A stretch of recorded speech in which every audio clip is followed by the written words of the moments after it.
puissant. Alléluia. Et l'Éternel Dieu, nous bénisse abondamment. C'est encore une grâce ce matin. Non seulement que Dieu nous a donné le souffle de vie, mais il nous a aussi donné une place dans sa présence. Je crois que le plus grand privilège que nous avons reçu ce matin, c'est d'être dans la présence de Dieu.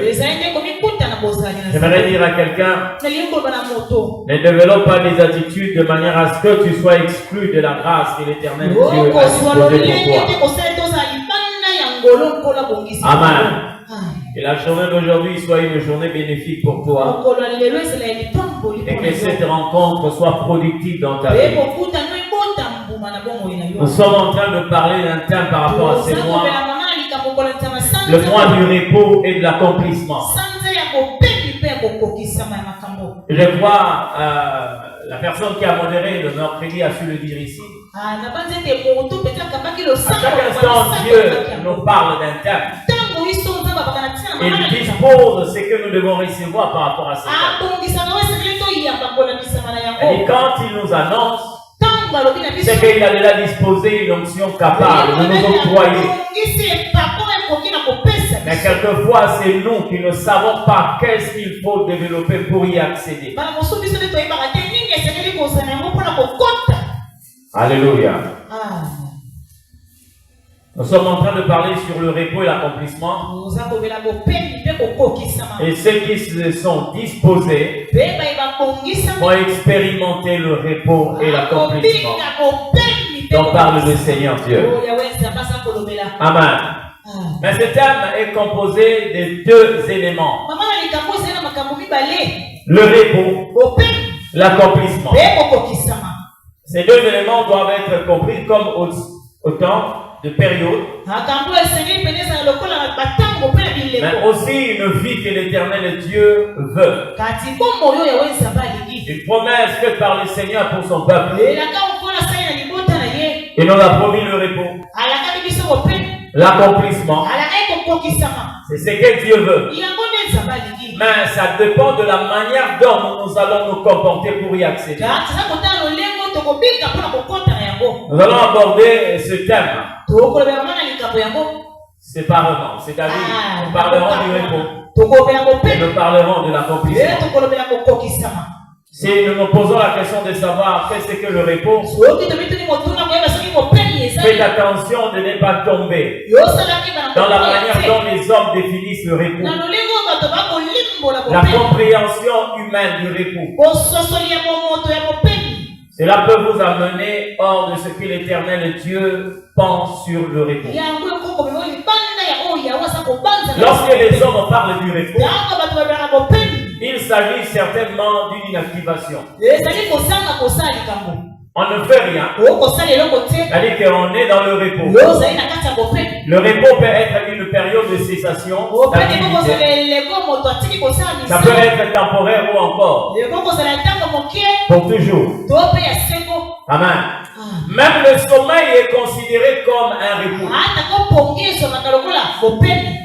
Des gens quelquefois qui font le travail de manière à adopter la station debout.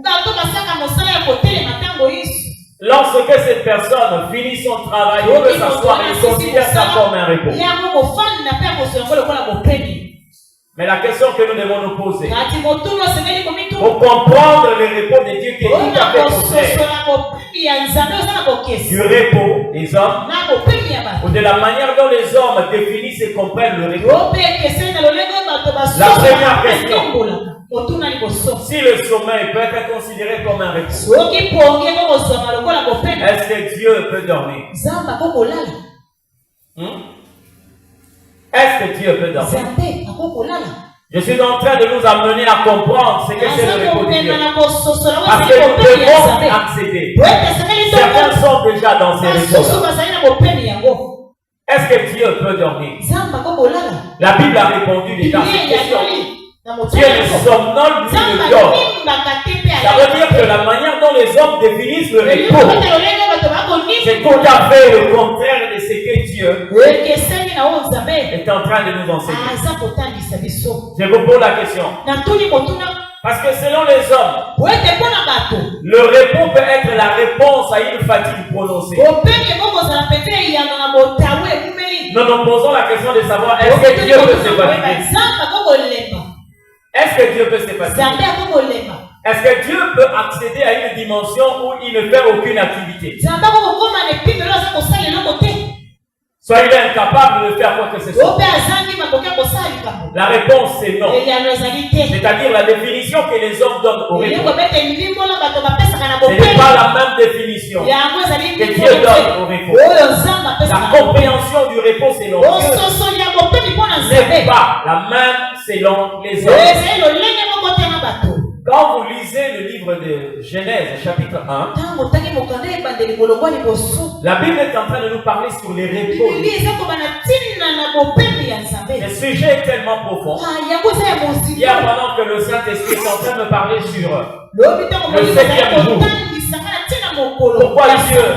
pourquoi la Bible dit que Dieu s'est reposé de tout ce qu'il a fait. Je me suis rendu compte que, bien aimé, nous ne devons pas commettre la bêtise de vouloir comprendre les Écritures selon nous.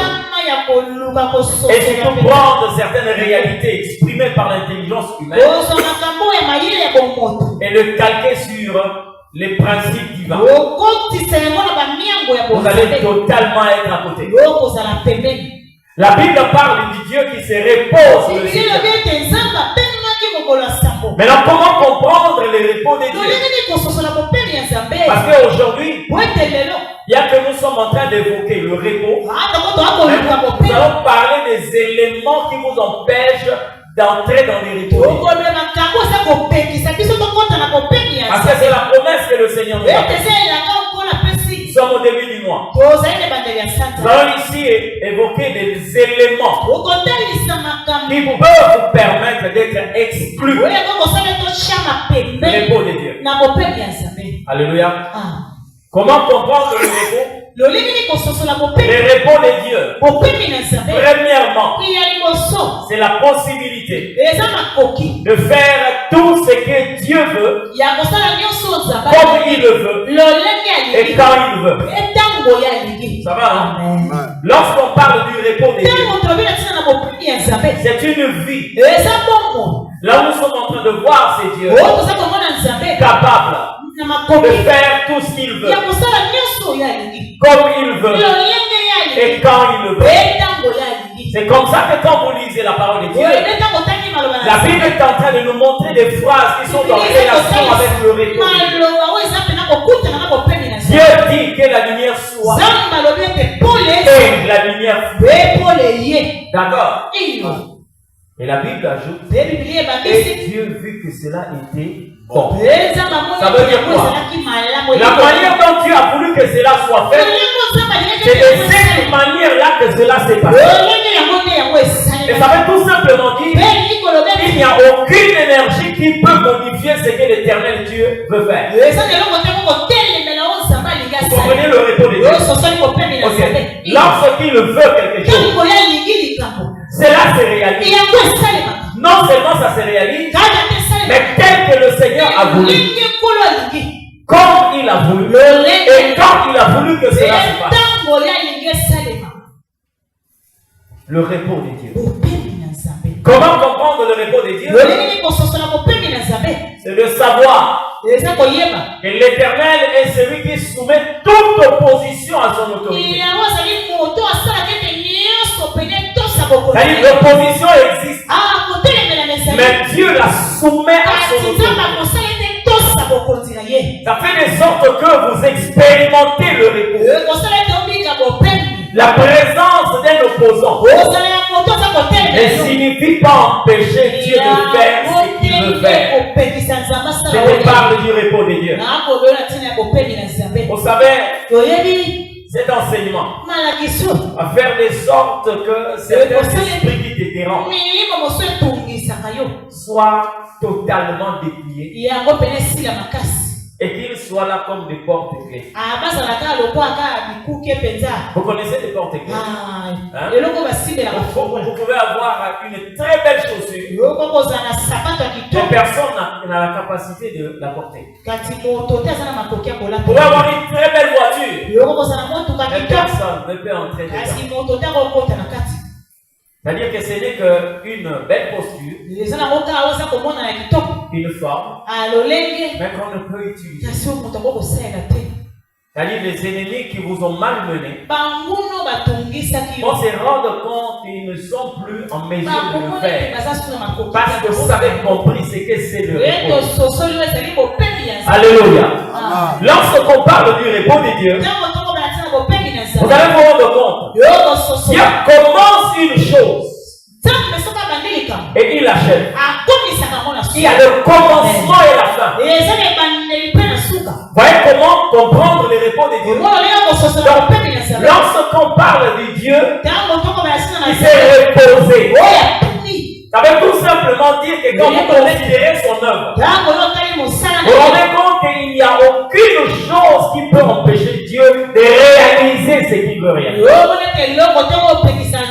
Est-ce que quelqu'un ici peut me citer de plus que une seule chose, un seul élément, un seul texte de la Bible où l'Éternel a été empêché de faire ce qu'il voulait faire?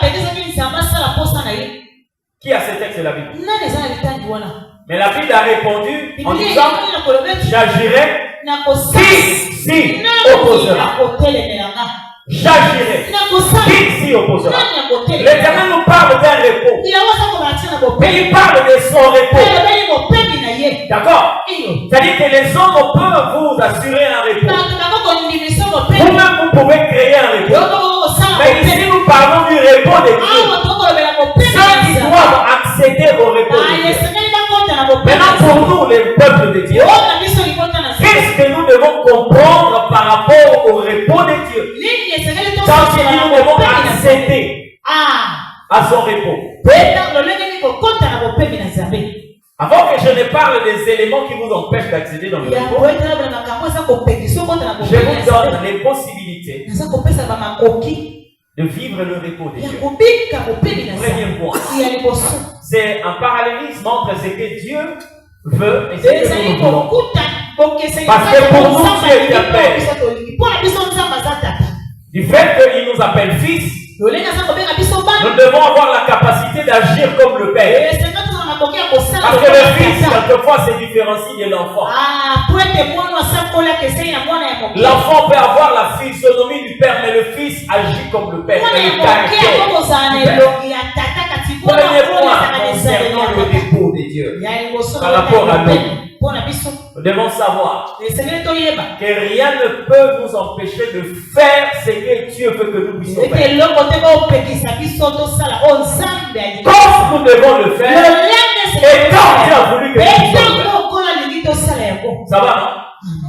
Lorsque vous intériorisez ces vérités-là, le diable devient un figurant. Vous comprenez ce que je dis? Il devient un figurant. Parce que vous allez entendre des gens qui affirment avoir le pouvoir de Dieu. Mais quelque part, ils sont en train de décrire du fait que le diable leur empêche d'accomplir ce que Dieu leur a demandé de faire. De quel Dieu vous parlez? De quel Dieu vous parlez? Amen. De quel Dieu vous parlez? Regardez depuis la Genèse. L'Éternel souffla dans les narines de l'homme. Et l'homme devient une âme vivante. L'Éternel le plaça dans le jardin. Avant même de parler de ce point, on parle que Dieu a modelé l'homme avec la poussière de la terre. Je vous poserai la question de savoir où était le diable pendant que Dieu était en train de faire ça. Si vraiment il avait le pouvoir de s'opposer à Dieu, il voyait déjà un être supérieur à lui que Dieu était en train de faire. D'accord? Nous n'avons pas vu le texte de la Bible et qu'on nous parle de la manière dont Dieu a créé les anges. Ok? La Bible n'en a jamais parlé. Mais nous savons certainement par le pouvoir que Dieu possède à sa parole. Mais l'homme est arrivé à être créé lors de sa existence. Par une manière dont l'Éternel Dieu a décrit cela. Et le diable savait que Dieu était en train de créer un super être. Si vraiment c'est un pouvoir qui s'oppose à Dieu. Pendant que Dieu est en train de donner la forme à l'homme. Où est-ce que ce pouvoir opère? Pendant que Dieu est en train de souffler dans ce monde. Ou même quand Dieu aimait la pensée de dire créons l'homme. Alors selon notre ressemblance. Parle-moi d'une possibilité d'empêchement qu'avait manifesté les dieux. Ça n'existe pas. Amen. Ça dit, si vous voulez expérimenter la paix, le repos de Dieu, intérieurement, vous devez vous dire ceci. Je possède un pouvoir qui fait de sorte que j'accomplisse tout ce que l'Éternel Dieu a voulu, comme il a voulu et quand il a voulu. Ça va? Vous vous rendez compte que même si le diable est là, malgré tout ce qu'il peut faire comme grimace, vous êtes dans le repos de Dieu. J'ai vu une image sur Internet. Lorsque vous allez dans, même aux zoos ici, vous allez voir cela. Mais je prends cette image parce que là, il n'y avait pas quelque chose de visible facilement. C'est un tigre. Un tigre qui se retrouve dans un endroit vitré. C'est tellement propre que vous pouvez croire que c'est ouvert. Il y a un enfant au moins d'une année et demie qui s'est approché et qui était en train de regarder. Le tigre va quitter là-bas. Il s'approche et il vient vers cet enfant. Quand il s'est approché, l'enfant a perdu l'équilibre, il est tombé. Mais les parents qui étaient là étaient en train de regarder sans bouger. Vous savez pourquoi? Pourquoi l'enfant a reculé? Parce qu'il a cru. Et l'animal venait vers lui. Oh, il y a un dispositif, une vitre qui empêche cet animal, malgré qu'il le voit, malgré qu'il y a l'apparence de cette transparence, c'est comme s'il y a un vitre. Et quand il est arrivé, il est arrêté par cette vitre. Mais le parent qui ne bouge pas, ce n'est pas parce qu'il est irresponsable, c'est parce qu'il sait que le tigre ne peut pas traverser pour arriver là où l'enfant est. Ça fait de sorte que sa manière de comprendre les choses lui fait entrer dans un repos. Amen. Ça lui fait entrer dans un repos. J'ai vu une autre vidéo qui me parle de la manière dont quelquefois nous sommes agités, mais pendant une période où Dieu a installé un repos. On va prendre un monsieur. On a pris un monsieur. On lui a bandé les yeux. Et on l'amène quelque part. Il est en train de poser la question. Mais tu m'amènes où? La personne qui l'a amené va elle a conduit. Viens seulement. Oh, ils sont montés quelque part dans les hauteurs. Là où il y a un dispositif, donc en bas là, il y a une vitre.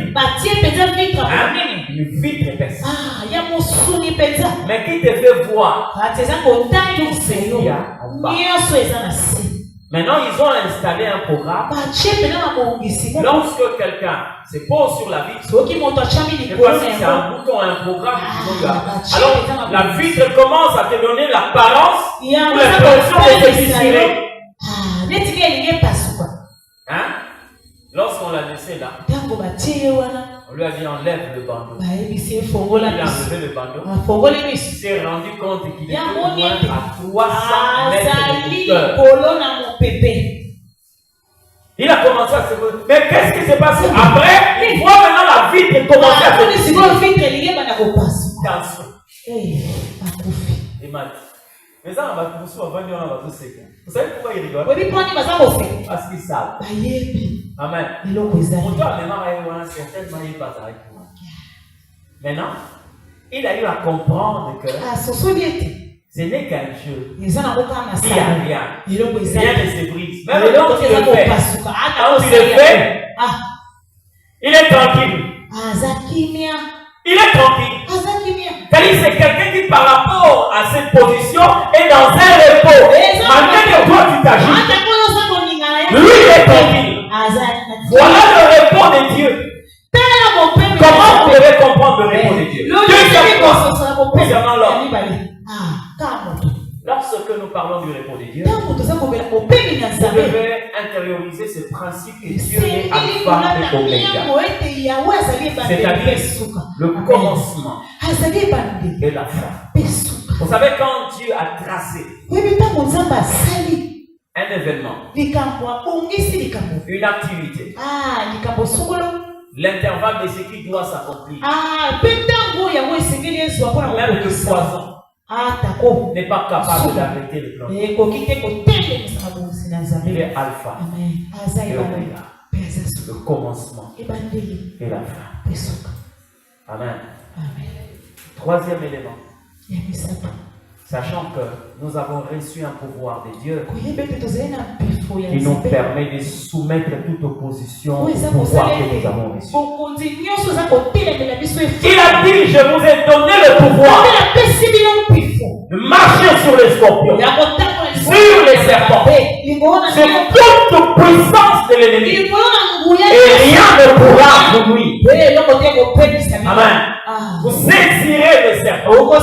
Saisir le serpent ne veut pas dire que chercher une vipère et commencer à la saisir. Non, lorsque la Bible dit, vous saisirez le serpent est l'image du diable. Alléluia. Ça veut dire que vous aurez la possibilité de maîtriser l'adversaire. Amen. Laissez-moi nous parler sur les éléments qui peuvent nous empêcher d'entrer dans le repos de Dieu. Bon, vous allez prendre Philippiens chapitre 1 verset 6. Vous allez le lire à la maison. C'est concernant le deuxième point par rapport à l'homme. Où le Seigneur est en train de dire que je suis persuadé que celui qui a commencé cette œuvre avec vous l'achèvera et la rendra parfaite. C'est qu'il a commencé là. Il va l'achever. Et il va la rendre parfaite.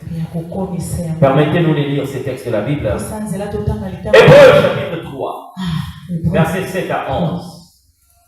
Si nous sommes tous là, nous allons lire la parole du Seigneur. Hébreux chapitre 3, le verset 7 jusqu'au verset 11, nous lisons la parole du Seigneur. C'est pourquoi, selon ce que dit le Saint-Esprit, aujourd'hui, si vous entendez sa voix, n'endurcissez pas vos cœurs, comme lors de la révolte, le jour de la tentation dans le désert, où vos pères me tentèrent pour m'éprouver, et ils virent mes œuvres pendant 40 ans. Aussi, je fus irrité contre cette génération, et je l'ai dit, ils ont toujours un cœur qui s'égare. Ils n'ont pas connu mes voies, et j'ai juré donc, dans ma colère, ils n'entreront pas dans mon repos. Amen. Quelqu'un a entendu ce que Dieu dit? Je l'ai juré par ma colère. Ils n'entreront pas dans mon repos. Donc ça dit qu'il y a une catégorie de personnes qui ont été exclues du repos de Dieu. Nous sommes en train de parler ici sur le repos de Dieu. Mais permettez-nous d'évoquer des éléments qui peuvent vous empêcher d'entrer dans le repos. Vous savez, quand vous considérez la marque du peuple d'Israël, pour eux, le repos c'était entrer dans Canaan. Ce n'était que l'image, en fait, une illustration du repos. Alléluia. Mais la Bible dit, plusieurs ne sont pas entrés dans le repos de Dieu. Ici, je ne suis pas en train de parler du repos des hommes, mais le repos de Dieu. Pourquoi est-ce que certains ne sont pas entrés? Et pourtant, ils ont quitté l'Égypte. Mais ils ne sont pas entrés. Pourquoi? Premièrement, le verset 7 dit quelque chose de très important. C'est pourquoi, selon ce que dit le Saint-Esprit, aujourd'hui, si vous entendez sa voix, le premier élément ici qui peut vous exclure du repos de Dieu est révélé dans le verset 7. Si vous entendez sa voix, ça veut dire qu'il y a des ceux qui n'entendent pas la voix de Dieu. Le repos de Dieu est un terminus d'un seul chemin. L'unique chemin. Le repos de Dieu n'est pas le terminus d'un carrefour. Un terminus de plusieurs chemins. Un seul chemin conduit au repos de Dieu. Un seul chemin. Et ce chemin, c'est la voix de Dieu. La voix de Dieu te conduit à la voix de Dieu. Non. Voilà. Jésus a parlé comme étant la voix personnifiée de Dieu. Venez à moi, vous tous qui êtes fatigués et chargés. Je vous donnerai du repos. En d'autres versions, en d'autres termes, je vous conduirai. Je vous assurerai le repos. Mais la seule condition, venez à moi.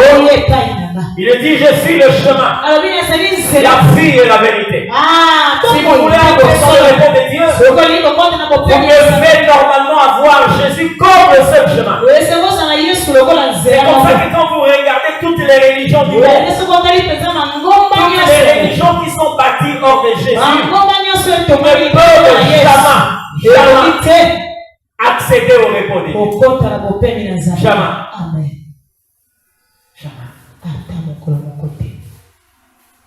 Il n'y a pas de repos sans la voix de Dieu. Bon, j'aimerais poser la question de savoir qui écoute ma voix ce matin.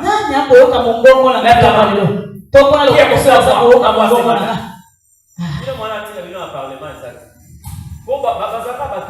Qui est pour, qui est contre, attention, je pose la question. Qui écoute ma voix ce matin? Vous savez qu'il y a des gens qui n'écoutent pas, qui ne sont pas capables d'écouter. Même si vous écoutez ma voix, écoutez dans le sens de capter le son. Comment est-ce que vous définissez le verbe écouter? Parce que le dictionnaire biblique n'est pas le dictionnaire ordinaire. Micro-Robert, Larousse ne définit pas les choses de la même manière que Dieu.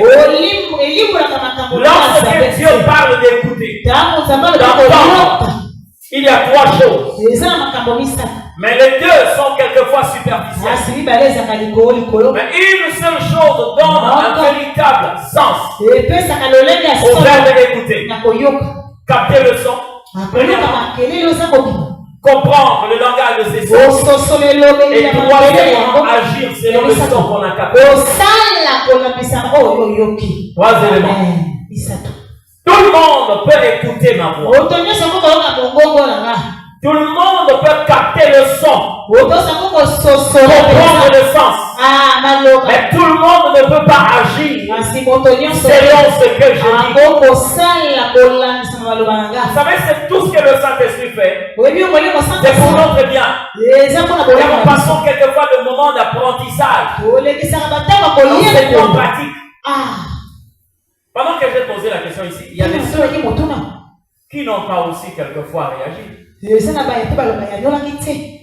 ont écouté. Qui a entendu ma voix? Vous voyez la première réaction, les gens sont en train de regarder. Levez la main. Les gens te regardent. Pourquoi? Parce que la troisième dimension qui normalement donne le sens au verbe écouter est un véritable problème dans la vie de plusieurs personnes. Agir, c'est d'après ce que l'on entend. Agir selon ce que l'on a capté. Qui écoute Dieu ici? Qui écoute Dieu? Qui? Une seule personne. 2, 3, 4, 5, 6, 7, 8. Ok. Mais vous savez quoi? Si vous écoutez Dieu, on doit nécessairement voir tout ce que Dieu a proclamé dans votre vie. Vous voyez la terre que vous voyez là? La terre n'a manqué à aucun commandement de Dieu. Dieu est en train de commander. Et la terre s'exécutait. Que la lumière soit. Et la lumière. Que les eaux se rassemblent en un seul. Et c'est l'application. Que les eaux produisent des êtres vivants. Et c'est l'application. Que les montagnes. Dans tout ce que Dieu disait, la terre ne faisait qu'exécuter. Et quand vous regardez la terre, vous vous rendez compte, elle est un tableau parfait. C'est ce que l'Éternel Dieu a compris lorsqu'il manifeste sa volonté par la déclaration. Mais regarde ta vie. Jusqu'aujourd'hui, tu continues à t'empiffrer d'alcool. Et tu as la possibilité de lever la main pour dire, moi j'écoute Dieu. Et puis je vais vous dire une chose. Écoutez selon Dieu. Lorsque nous écoutons partiellement Dieu, cela n'est pas considéré comme une désobéissance. Parce que toute obéissance partielle est versée dans la désobéissance. Dieu dit à Abraham, prends tous ces animaux. Tu vas les diviser en deux. Tu vas les couper en deux. Et tu mettras les morceaux face en face. Face à face. Abraham a coupé la chemise, il a coupé. Arrivé à tout terrain. Abraham regarde la petite taille de cette tourterelle. Est-ce que Dieu va prendre un temps? Je laisse la Bible dit, le feu de l'Éternel est descendu et traversa les animaux partagés. Quand ce feu arrive devant le feu s'arrêta. La phrase qui vient après. La Bible dit, la colère de l'Éternel s'enflamma sur la terre. Est-ce que Dieu n'a pas vu le génisse qui était partagé? Les autres animaux qui étaient partagés? Dieu n'a pas vu cela. Mais pourquoi il s'est arrêté devant une génisse? Il a fallu faire une proportion. On a dit que c'est une faible minorité. Parce que la plus grande majorité a été tuée. Mais la colère de l'Éternel s'enflamma sur Abraham. C'est pour dire ceci. Une obéissance partielle est versée dans la désobéissance. Ça va, non? Lorsque vous obéissez à 98%, les 2% qui restent peuvent vous faire basculer dans la désobéissance.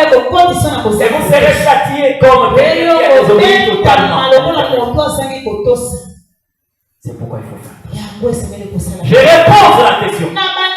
Qui écoute la voix de Dieu? La preuve, regarde la vie que tu mènes aujourd'hui. Regarde la vie que tu mènes.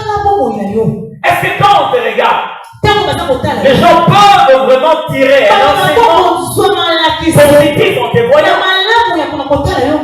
Tu pries, c'est vrai. Mais voler la dîme, tu es le premier. Les offrandes, tu es le premier. C'est pas accomplir de feu. Et honorer les engagements, tu es le premier. C'est lesquels obéissance là? Et que quand on parle d'écouter, est-ce que toi tu écoutes Dieu? Est-ce que toi tu écoutes Dieu? Le premier élément, la voix. Si tu ne donnes pas une place de choix à la parole de Dieu, ne rêve jamais le repos de Dieu. Jamais. Faut jamais rêver le repos. Parce que le premier élément qui t'explique du repos de Dieu, c'est d'abord sa voix. Combien de ceux qui n'obéissent pas à la voix de Dieu? Combien? Ici, je n'ai pas besoin d'un prophète. Tu n'as pas besoin que je cite ton nom. Pendant que je parle de la conscience et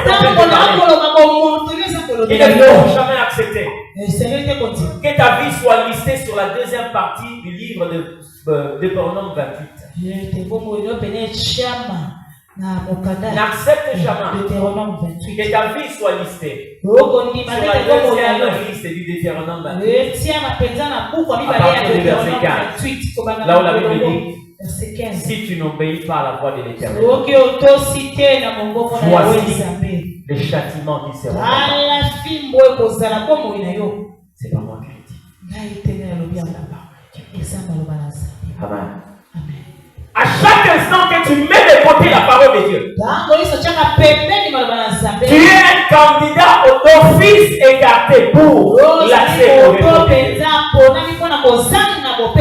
Tu es automatiquement exclu du repos de Dieu. Alléluia. Il y a des choses qui nous agitent, qui en réalité trouvent leur paix dans la parole que l'Éternel a prononcée. Il y a quelqu'un qui a dit, la paix de Dieu n'exclut pas la guerre. Mais vous savez quoi? Le repos de Dieu n'exclut pas aussi les tempêtes et les vents. Amen. Ata mokili etelemi eboyiko kende komi na suka likolo zali ebomba melonanga mosa po ete nyonso zali ezalisami kaka na yo mosoki na kokamwa nyonso esimbami na yo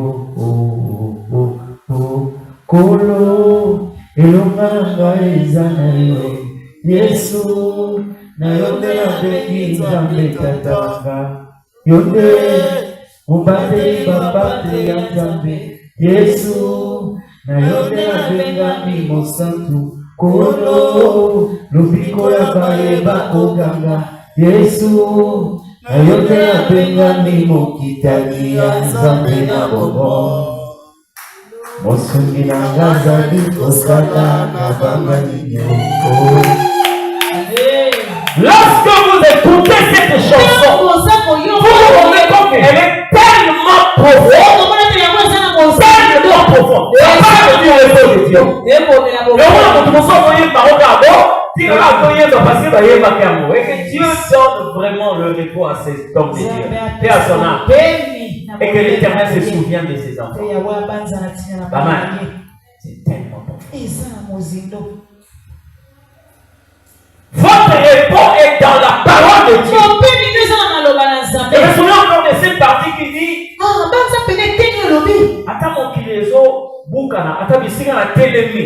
Ata zalo lengeni ni men, côté na telemi, nazo banga. Parce que c'est la siminga ata makasi. Donc tu vas te rendre compte qu'il y a des gens qui sont sur la terre, non parce que le sol est tellement dur, mais parce que la main de l'Éternel est sur le soutien. Et c'est que si tu seras ici, et personne ne te bougera. Amen.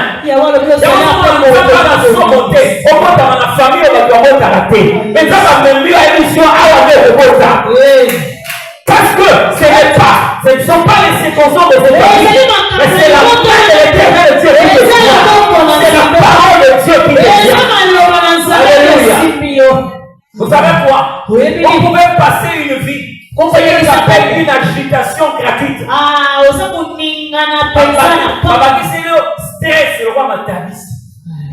C'est sa part. Et on fait. Amen. En réalité, tu ne pouvais pas Même une telle vie. Regardez ce que les disciples ont vécu. Regardez ce qu'ils ont vécu. Jésus leur dit, passons de l'autre côté. Ils étaient de ce côté-ci. Et la parole a déclaré, passons de l'autre côté. Passons de l'autre côté. Et ils sont montés. Jésus s'est endormi. Il s'est endormi.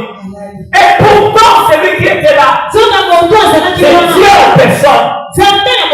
Si Adam, qui n'était une créature divine, était incapable de dormir. Le premier Adam était incapable de dormir. Avant son péché, il était incapable. Pourquoi? Parce que la dimension dans laquelle il était ne pouvait pas lui permettre de dormir. Parce qu'un Dieu ne dort pas. Un Dieu ne dort pas. C'est pourquoi lorsque Dieu l'a plongé dans un sommeil, il a enlevé la côte. Il est allé former la femme. Il a ramené la femme. Sans parler à Adam. Adam s'est réveillé. Il a dit, voici cette fois-ci, lorsque mes os, chair de ma chair, je t'appellerai femme, parce que tu as été créé de nous. Qui lui a dit ça? Un Dieu ne dort pas. Un Dieu ne dort pas. Alléluia. Là, il était dans une dimension où c'était pratiquement impossible. Le seul texte dans le livre de Genèse, pendant la manifestation de l'autorité, la puissance de l'homme, le seul texte où on parle de Adam qui dort, c'est lorsque Dieu avait retiré la côte. Tu peux me citer un autre passage où on a parlé d'Adam qui dort. Mais pourtant, ce que vous voyez là n'a pas été fait en une seule journée. Après la création de Ève, il y a eu des temps passés. Des temps passés avant la chute de l'homme. Il y a eu des temps. Et la Bible déclare qu'il y a soir et il y a matin. D'Adam qui somnole. Pourquoi tu n'as pas d'Adam qui dort? Parce qu'il avait une identité divine. Dieu ne dort pas. Alléluia. Mais c'est que j'ai remarqué. Quand le second Adam est venu, c'est vrai que certaines personnes, c'est pour la question. Pourquoi est-ce que Dieu peut prendre un titre qui va le reléguer au second plan? Le problème n'est pas cela. Dieu ne peut pas être après. Non. Il ne peut pas. Comment expliquer que celui qui a créé Abraham accepte d'être appelé le fils d'Abraham? Mais lui-même, Abraham, va se rendre compte que c'est lui qui est le Alors, Jésus, en venant, il dit, lorsque Abraham a vu mon jour, il a tressailli.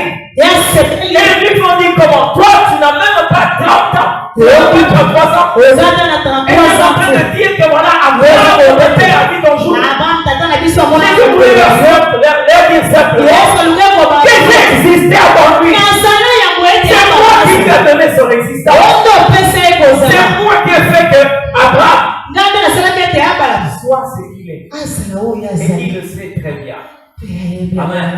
C'est comme ça que quand on parle de la naissance physique de Jésus, on a placé d'abord Jean-Baptiste après le Christ. Non, par rapport à cette chronologie, Jean-Baptiste était plus âgé que le Seigneur. Mais avec la révélation, quand il est venu, il a dit ceci: il y a quelqu'un qui vient après moi, mais il m'a précédé.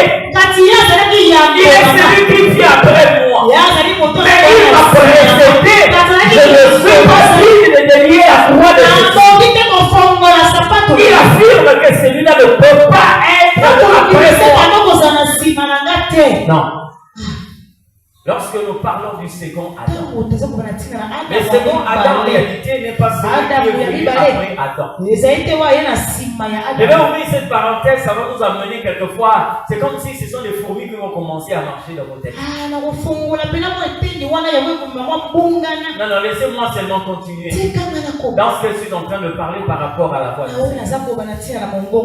Écoutez, les disciples ont créé eux-mêmes un couple. Ils se sont mis dans un stress, dans une panique. Ils n'avaient pas sa raison d'être. Jésus leur dit, passons de l'autre côté. Qu'est-ce qui est sorti? C'est la parole, n'est-ce pas? Mais lorsqu'ils ont pris place à bord de ces comment? Ces barques, c'était une barque comme une pirogue. La Bible dit, la tempête s'est déchaînée. Amen. La tempête s'est déchaînée. L'eau commençait à entrer, mais pendant que le maître était en train de dormir, ils ont commencé à vider la barque. Ils ont commencé à vider la barque. Vider la barque. Ils se sont rendus compte que tout ce qu'ils faisaient comme péché, rien ne marchait. La tempête continuait à souffler. Le vent, l'eau continue à entrer. Alors l'un d'entre eux va réveiller le Seigneur, tu ne t'inquiètes pas. C'est que nous périssons. Qu'est-ce que le Seigneur a dit? Allons-y périr, où il a dit passons de l'autre côté. Ça veut dire que même les disciples ont été capables de déclarer la mort. De confesser leur mort. Et pourtant le maître n'avait pas cela dans son programme. Parce qu'ils ont pris la parole. Ils ont mis de côté. Combien de personnes ici? Vous êtes en train de vous agiter aussi longtemps que l'Éternel Dieu a prononcé déjà une parole. Ça, ce sont des agitations gratuites. Vous avez ouvert une brèche à l'ennemi. Vous avez donné un pouvoir. Il est en train de travailler. Amen. Vous savez, lorsque vous êtes en train de vider de l'eau, déjà dans ces pays où quelquefois quand il y a la saison sèche comme ça, vous faites une semaine, 2 semaines, il n'y a pas de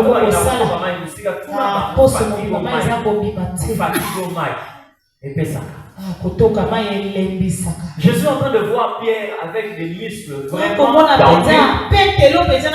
Il a tellement je vois Matthieu comment il se débat pour vider l'eau. Barthélemy, Jacques, tous ces mondes-là, tous ces disciples, même Judas, à la fin, quand Jésus s'élève, il leur dit homme de peu de foi. Homme de peu de foi. Mais quel rapport y a-t-il entre l'eau qui entre et l'homme de peu de foi? Nous sommes en train de dire comment il va prier mon source à la canzaba, il va apporter pour la plan il a déjà déclaré quelque chose. Amen. Arrêtez de nous fatiguer un certain moment. Vous savez la difficulté, le calvaire que peut connaître l'homme de Dieu. Lorsqu'on est en train de prêcher à la foule, tel que vous êtes. Amen. J'aimerais trouver du repos lorsque vous deviendrez des disciples. Amen. Le disciple comprend. Le langage que la foule ne peut pas comprendre. Le disciple saisit. Le mystère que la foule ne peut pas saisir. Pendant que Dieu est en train de dire, tes enfants te conduiront à la tombe comme une gerbe à sa pièce. J'ai déjà ainsi dit l'Éternel. Dieu me dit, tu seras couvert de cheveux blancs.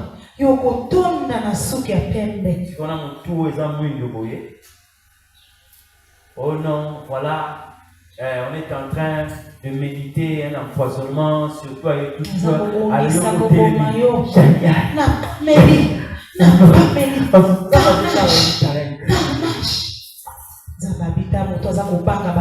Bien aimé, prends une cuillère. Enterre ça dans le sable. Après 304 ans, vous cet endroit-là, tu trouveras le fer ou encore la cuillère couverte de rouille. La rouille a attaqué la cuillère. jusqu'à la détruire. Et quand tu prends la parole de Dieu, tu enfouis ça quelque part. S'il y a même après 4 siècles, s'il y a des vérités, tu trouveras la parole intacte. Vous savez, à notre époque, ils sont allés découvrir quelques rouleaux de la parole de Dieu dans le lac de Kimra. Ça fait plus de 20 siècles. Ils ont trouvé ça intact. Intact. Plus de 2000 ans. Intact. Même les écrits.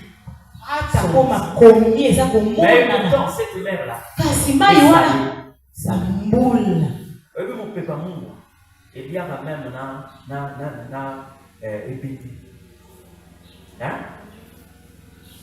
prenez un véhicule, mettez à côté de l'eau salée, vous allez voir quelques temps après, même la tôle sera usée.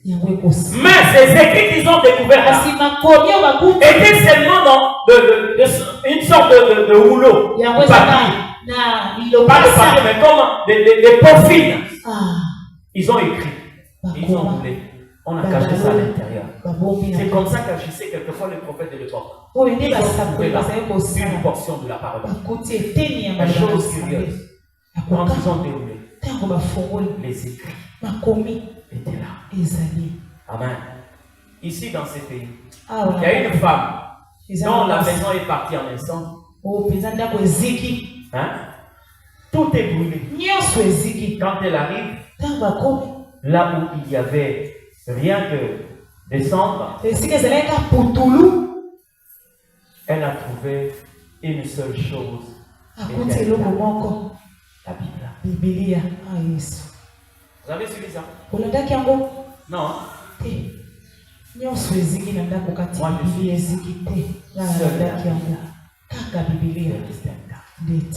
ça ne vous dit rien?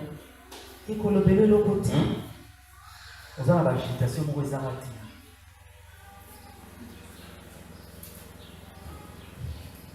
pour moi, prier. Je prie pour vous, c'est mon travail. Mais je ne m'aurais pas prié pour des petits enfants. Tu vas me faire prier combien de fois? Pour la même chose, Dieu vous croyez que Dieu est comme un magnétophone? Il va commencer à changer sa parole du jour au lendemain.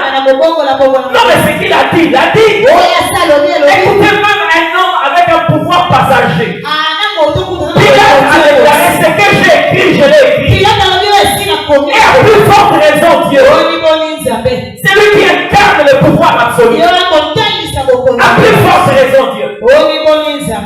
Amen. Je vous ai parlé ici d'un témoignage que nous avons vécu. Un homme est venu me voir à la maison avec sa femme. Pendant la période d'un désert affreux, il traversait un désert compliqué. Parce que je sais que s'il avait l'argent, il n'allait pas venir consulter le pasteur. Docteur, voilà le document qu'on nous a donné à l'hôpital. Le médecin a dit que la position de l'enfant, il faut vraiment que nous puissions nous préparer par rapport à la césarienne. Oui. Non, mais je n'ai pas de moyens. Mais j'ai dit, mais moi, la Bible me dit, lorsque l'Éternel amènera une femme au terme de sa grossesse, il n'aura pas d'enfant. C'est que moi, ma Bible. Au milieu de toi, Israël, il y aura ni une femme stérile, ni une femme qui a plusieurs passages sur le temps de la grossesse et qu'est-ce que vous voulez que nous puissions faire? On va prier. On a prié. Nous avons parlé au Seigneur. Amen, amen. Elle est partie. Arrivé le jour de son rendez-vous, le médecin a demandé une échographie. Ils ont fait une échographie et l'enfant était dans une position latérale. Il dit, voyez, regardez la position de l'enfant. Et nous sommes arrivés au mois où l'enfant a du mal à se retourner. Parce que si c'était au 7e mois. Bon, maintenant là, vous tendez déjà vers la fin. Parce que l'enfant prend cette position. C'est comme ça que vous voyez des femmes quelquefois qui accouchent à 7 mois. 7, 9 mois. 7 mois. 7 mois. À 8 mois. C'est vraiment compliqué parce que l'enfant prend. On va voir. La position de l'enfant ne changeait pas. Ils sont encore revenus. Et maintenant, nous avons déjà parlé. Moi, je n'ai pas cité la parole de mon papa. Je n'ai pas fait référence à la parole de mon père. Nous avons parlé de ce que l'Éternel a dit. Alors, j'ai dit alors, le jour où la femme aura des douleurs d'enfantement, allez ailleurs. 2 jours, comme le monsieur devait rentrer. 2 jours, 3e jour, le monsieur ne venait pas. Le docteur l'a appelé pour dire mais il faut que tu te présentes à mon cabinet. Il est venu. Mais alors, comment? Parce que vous devez vous préparer. Voilà, pour la césarienne. Certains collègues et tout. L'anesthésie, c'est. Il y a non. On était chez les pasteurs. Il s'est levé, il a dit. Dis. Monsieur, vous suivez vos aventuriers là? Hein? Vos aventuriers là? Mais comment? Apparemment, tu es un homme responsable. Mais comment tu peux sauver la vie de ta femme? Dieu aussi a bloqué de ces côtés-là. Pas d'argent. Il est sorti. Le jour où la femme a commencé le travail, il a fait encore le téléphone. Allô? Pasteur. Et oui. Ah, c'est elle. Ah, ok. Comment? Mais ici, vraiment. Vraiment, maman, ça va pas. Qu'est-ce qui va pas? Oh, elle a commencé le travail depuis 23 heures. Là, on est à 3 heures du matin. J'ai dit bon. Et vous voulez quoi? Papa, prie pour que nous puissions partir. Mais c'est un bon de la déjà. Hein? Mais on a déjà prié. Comment est-ce que, naturellement, vous savez obéir à certains principes et spirituellement, vous ne pouvez pas le faire? Puis lorsqu'il veut manger une mangue, va encore serrer la main. Dans votre parcelle, vous avez des avocatiers, vous avez des manguiers, c'est pas ça. Lorsque la saison arrive et que vous voulez manger une mangue, vous faites quoi? Mais quand vous y rentrez, vous allez cueillir le mangue. Puis, arrivé à la période de mangue, il y en a un manguier, il va chercher un manguier, ou encore une plante, pour que, une fois plantée, c'est la clé, c'était un groupe d'Abalia. Qui fait ça? Personne. Mais la prière, lorsqu'on a prié, lorsqu'on a même considéré cette voie-là. Amen.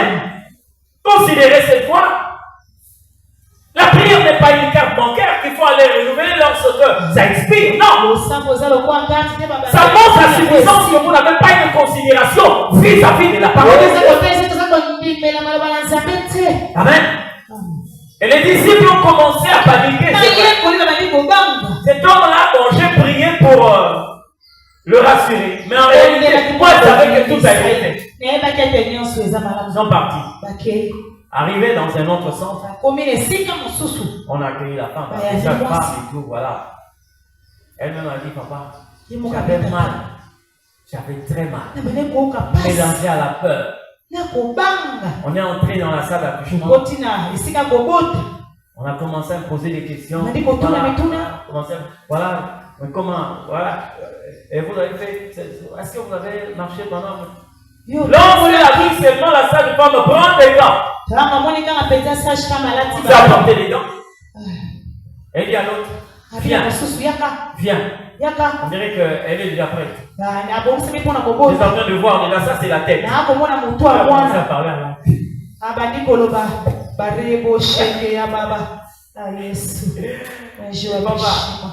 pas Cécilie.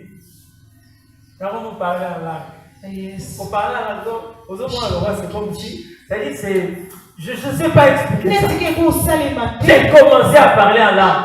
Et comme elle était là a devant des femmes, bon, certaines ne disent pas. L'autre a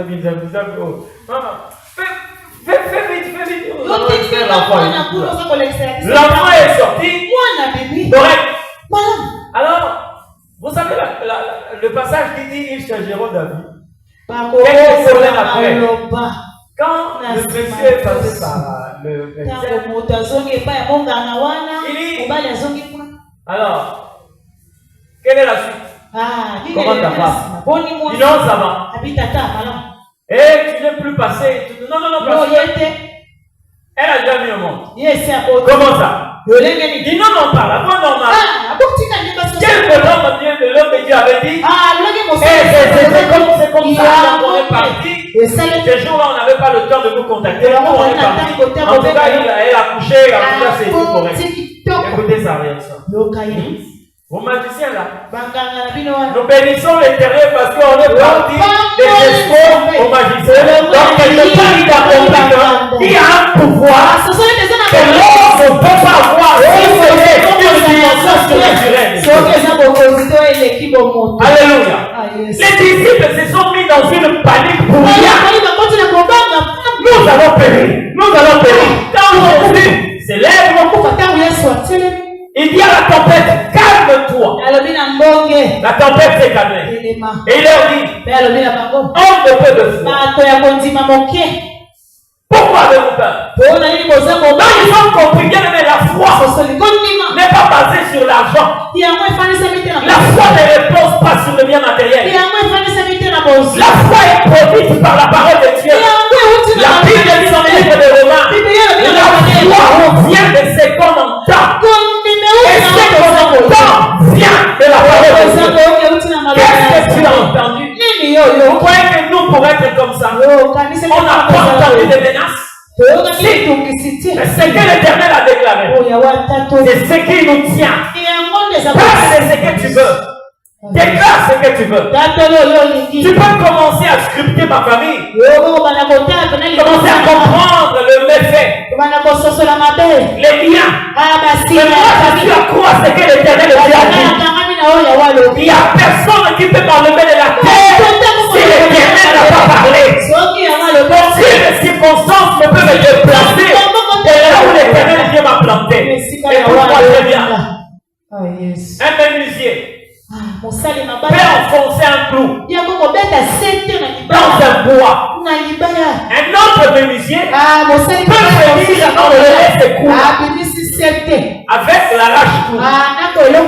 Il exerce la force et il enlève le clou. Mais moi je suis un clou que l'Éternel a enfoncé par sa force. Aucun autre menuisier ne peut enlever ce clou-là. Et toi tu es un clou que l'Éternel a enfoncé avec la force du puissant. Aucun démon, même pas le pierre de Satan, aucun sorcier ne pourra enlever ce clou-là. Je connais un homme au nom de David. Il était retenu par la main de Dieu.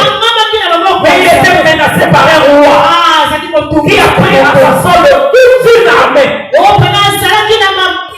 Les phares de cette époque. Vous comprenez ce que je dis? Tout l'état-major général. À la solde du roi. On va attaquer ce jeune homme. Il faut qu'on le tue. Il était enfoncé par la main de l'Éternel. Ceux qui voulaient le tuer étaient tués parce que c'est l'Éternel Dieu qui l'a enfoncé. Si tu as compris la parole de Dieu, tu vas te rendre compte de quelque chose. Je déclare sur toi une parole ce matin. C'est la main de l'Éternel Dieu qui te tient sur la terre. Tu mettras au monde par la puissance de Dieu. Tu vivras par la puissance de Dieu. Aucune parole mauvaise. Voilà les défis sur toi. La mort qui est prononcée n'aura pas de raison sur toi. Parce que l'Éternel a posé le premier fondement de ta parole.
Tu n'es pas obligé de te faire naître d'une famille élevée. Non, pour que tu te rendes compte de la puissance de la parole de Dieu. Si nous cultivons ici, là, les gens vont vous dire, c'est impossible qu'on puisse se planter ici parce qu'il y a des c'est impossible. Pour qu'on puisse se planter ici, parce qu'il y a le carreau. L'éternel Dieu, pour faire voir aux gens que c'est lui qui a tout pouvoir. Il arrive des moments où l'éternel peut pousser des choses, même sur les carreaux. C'est comme ça qu'il a dit à Marie, ce qui est impossible aux gens est possible à l'éternel Dieu. Il a posé la question à Sarah. Dis-moi, qu'est-ce qui peut paraître impossible aux yeux de l'éternel? Il n'a pas dit qu'est-ce qui peut être impossible. Mais il dit qu'est-ce qui peut paraître impossible aux yeux de l'éternel. J'ai parlé une fois. Quelle fois je ne parlerai plus? Parce qu'il est celui qui dit un mot. Et la chose s'accomplit. Il est celui qui dit un mot. La Bible ne parle pas d'une phrase. Ça parle d'un mot. C'est lui qui dit un mot. Et la chose s'accomplit. Si tu n'as pas dans le repos de Dieu, considère sa parole. Le repos de Dieu, l'agitation peut arriver. Les mouvements contraires peuvent arriver. Mais ce qui nous tient, c'est ce que l'éternel Dieu a dit. Écoutez, Jésus a dit à ses disciples, allez si je vous rejoins. Je peux vous rejoindre. Ils ont commencé à ramer. Dans leur tête, ils se disaient, Jésus va prendre une autre barre. Il n'a pas ce temps-là. Écoute-moi très bien. Celui que vous voyez dans le présent est celui qui était avant vous. Mais lorsqu'il était en train de planer au-dessus de vous, est-ce qu'il y avait des barques? Il n'y avait pas de barques. Il n'y avait pas de navire. Il est resté seul de l'autre côté. Il est resté seul. Mais il a pris ses disciples partis. Il a commencé à marcher sur l'eau. Il a commencé à marcher sur l'eau. L'eau ne peut submerger. Et c'est lui qui est reconnu comme étant une créature. Mais lorsque le créateur arrive, il nous connaît la formule. Il fait que l'eau ne puisse pas accéder à il a commencé à marcher dessus. Quand les disciples ont vu, ils ont commencé à crier. Quand vous criez dans l'eau, c'est pour appeler qui? Quand vous criez voisin, comment? C'est pour appeler qui? Qui va vous secourir? Et puis encore, c'était la nuit. Tout le monde dormait. Et il était en train d'avancer. Je ne sais pas comment est-ce que Pierre avait crié. Parce que c'était lui vraiment la force qui était reconnue par la force. Les frères ont commencé à crier. Il criait, Jésus ne faisait qu'avancer. Et quand il est arrivé, il leur dit, rassurez-vous, c'est bien moi. C'est bien moi. Il fallait vous souvenir qu'il a dit, allez-y, je vais vous rejoindre. Vous comprenez que il est avec nous. Alléluia. Même lorsqu'il ne vient pas physiquement, il a dit quoi? Voici, je suis avec vous. Tous les jours jusqu'à la fin. Je vais te parler du mystère de cette parole. Lorsque le Seigneur dit, je suis avec vous tous les jours. Qu'est-ce que moi ici? Je prends ces paroles comme miennes. Jésus m'a dit, je suis avec toi tous les jours jusqu'à la fin de temps. Tous les jours jusqu'à la fin. Écoute-moi. Déjà quand vous voyez ces paroles-là, on dirait qu'il y a une forme de contradiction. Parce que quand il dit tout le jour jusqu'à la fin de temps. Amen. Tous les jours jusqu'à la fin du temps. Ça veut dire que quand nous arrivons à la fin du temps, Dieu n'est pas avec nous. Non, parce qu'il sait. Il y a un moment où il y aura le temps et il y a un moment où il n'y a pas de temps. Là, c'est l'éternité. Mais il parle du temps que nous vivons. Il dit qu'il est avec nous jusqu'à la fin du temps. Vous savez que Dieu est même avec les cadavres qui meurent dans le Seigneur. Parce qu'ils sont encore dans le temps. Dieu est encore avec eux. C'est pourquoi pas un juste meurt. corps. Tu te rends compte que l'Éternel est encore avec nous. La preuve, lorsqu'il était mort, les gens croyaient qu'il était mort. Mais ses ossements étaient là. Les gens ont pris un cadavre. Ils l'ont jeté dans les sépulcres là où était Élisée. J'ai compris que bien aimé, Dieu en réalité protège tout ce qui appartient à son peuple. Vous savez quand on meurt en Israël, les gens étaient en train de mailloter. Ils avaient l'habitude de mailloter les cadavres. C'est-à-dire même les ossements devaient rester en place. Parce que le cadavre a été mailloté. Mais lorsqu'on jette quelque chose, ce qui arrive vient pour bousculer, déranger même les ossements qui étaient en place. Dieu a regardé les ossements de son serviteur. Il n'a pas voulu que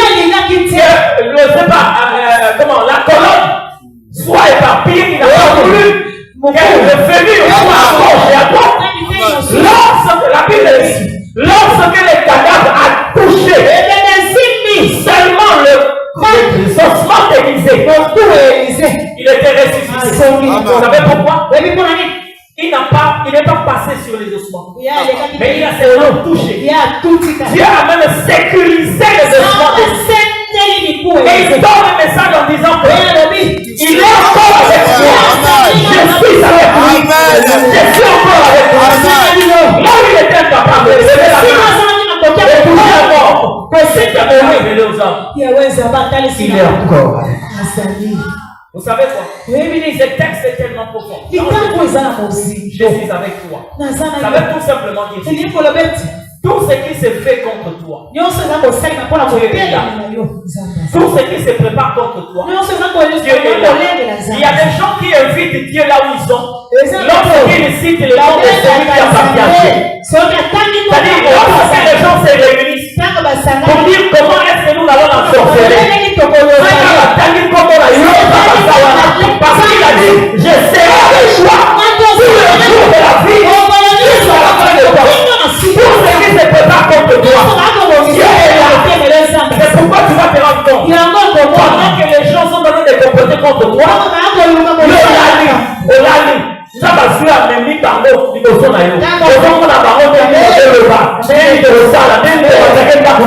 Parce que tout